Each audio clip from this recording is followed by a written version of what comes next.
Welcome to the session on measure of dispersion. Now, dispersion basically is the variability of the data, and there are various methods you can measure the variability or dispersion: range, interquartile range, variance, standard deviation, coefficient of variance. So we are going to take each one of them separately in the subsequent slides. So let's move on further.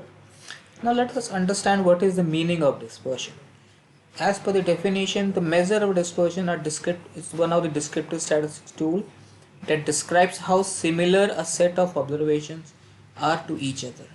So basically it tells you about the scatterness of the data. What is the spread of the data?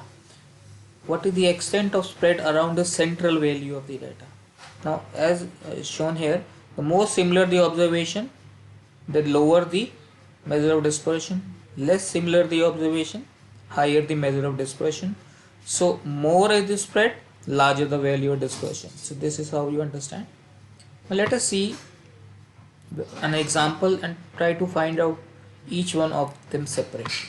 Now, now this is the 12 graduates salary, starting salary is given to you in dollars. Now if I have to find out the range of this range salary, now range is the highest value minus the lowest value. Fine, the highest salary is $3325 minus the lowest is 2710. So the range is 615. 615, this is an approximate measure. It's the simplest measure of finding dispersion, and it's an approximate value. It doesn't give you the exact dispersion, but an approximate value. Okay, so let's move on further. Moving on further. Now definition, as range is simply the difference between the largest and the smallest value. Range is the simplest variability measure of variability. Highest sensitive. Okay. Yes, it is highly sensitive to the largest and the smallest value because the difference of the two. Fine. Okay. Next is interquartile range. Interquartile range, as the name suggests, is the middle 50% of the values. Interquartile. The interquartile of a data set is a difference between the third quartile and the fourth quartile. So it is a range of middle 50% of the data. Range of middle 50% of the data. So the formula is Q3 minus Q1. How to calculate is you first calculate the third quartile. You calculate, now let us take an example. These are certain values which are observations which are given to you. Now from this, first we are going to calculate the third quartile, then we are going to calculate the first quartile, and then take the difference. So this is the range of middle 50% of the values. Okay. Now there are certain limitations. Limitations is it only takes into consideration the middle value. It ignores the extreme values. It has nothing to do with the extreme highest and the lowest value. It only takes into consideration the middle. It only tells you about the middle scatterness of the data, not about the whole data. Now what is variance? Variance is a measure of variability that uses all the data, unlike the interquartile and other. Variance is based on the difference between each observation. Now going by the formula, if from each observation we subtract the mean and then square them and then take the sum of all of them and divide it by number of observation, what we get is this variance. Okay, variance is the average of square difference between the observation and the mean value. Okay, now if each observation is suppose doubled, if each observation is doubled, what will be the new variance? Now when we double each observation, the mean will also be doubled. Right? So the new variance will be 4 times the old variance. Okay. So suppose we add, if we add an observation to each observation, if I add a value, suppose k, then in that case the mean also increases by k as per the property of mean.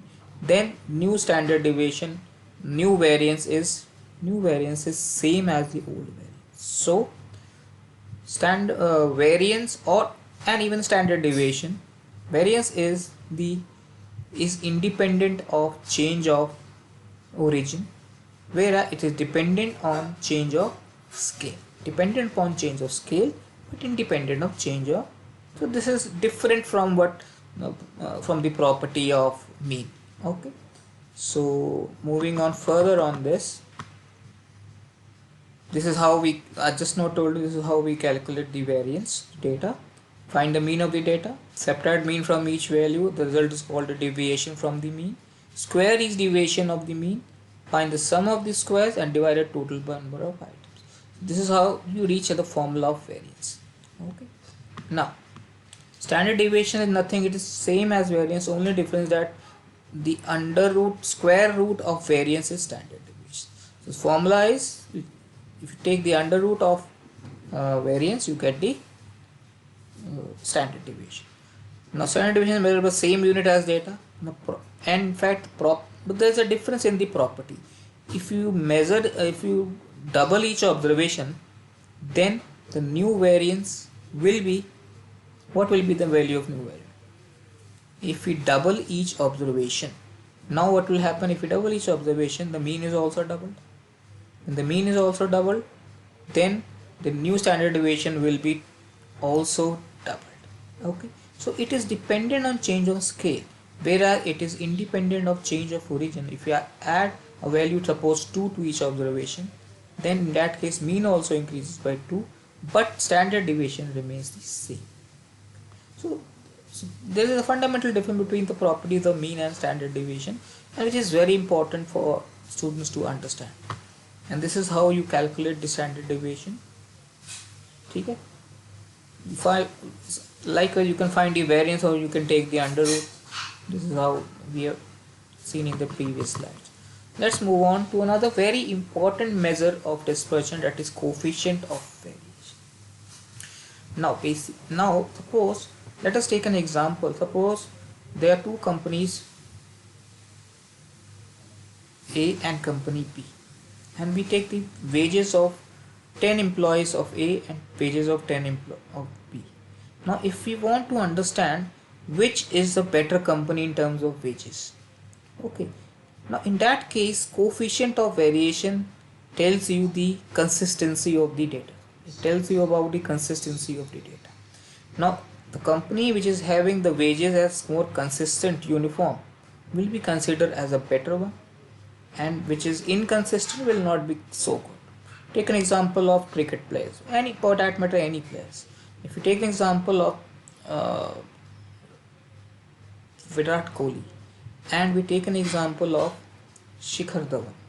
Now even if the average of average runs scored by Shikhar Dhawan is better than the Virat Kohli, but if he is an inconsistent player, then Virat Kohli will be considered as a much better player. So consistency of data tells you about how good a data set is. And how do we calculate the consistency? This is the formula: sigma standard deviation divided by the mean of the data set multiplied by 100. We measure it in percentage. If company A and company B, the two companies, if coefficient of variance of wages of A is 27%, and suppose for B is 29%, so which is a better one? With the lower value. Lower value tells you that there is more consistency. There is more consistency of the wages. Okay, so moving on further on this, and this is how it has been. There's an example which has been shown here. Mean earning of UK is given as 125 per week, standard deviation as this, and similarly US data is $1,005 per week and standard deviation. So we calculate the coefficient of variation of each, and we see that coefficient of variation in UK is, deviation in UK is greater than US. Fine. So better in terms of the earnings is pound dollar earning is USA, because its coefficient of variation is less. Okay, moving on further, then another example which is there shown here. The test score of 5 students are 92, 88. The first step is finding the mean. Then you subtract the mean from all the observation. These are called deviation from mean. Okay. Then You square all of them. Okay, you square all of them, divided by number of observation, that what we get, and add all of them. What we get is the variance, and if you take the under root of this, we get the standard deviation. So this is how you calculate the standard deviation. And there's another example shown here which you can practice now. This is how you have to calculate. There is something more on this. There's another example. It has been, the workings have been shown here, so you can go through this workings.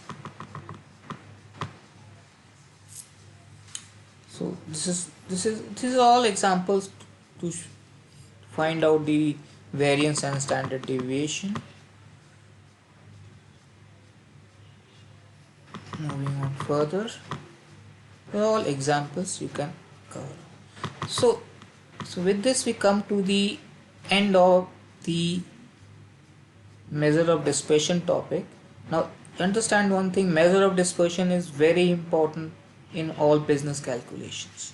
If you take the example of stock market, now if you say that company A and company B, which is the better company for investment, now in that case you will see the 1 year past 5 monthly highest and monthly lowest share prices of two companies, and find out the coefficient of variation of company A share price and coefficient of variation of company B share of company B. Now, the company for which the coefficient of variation of share prices is less, that is a better company to invest. And all these credit rating agency also use one of this technique for giving the rankings to the various shares and stocks. Okay, so that is all for today. Thank you so much. Thank you.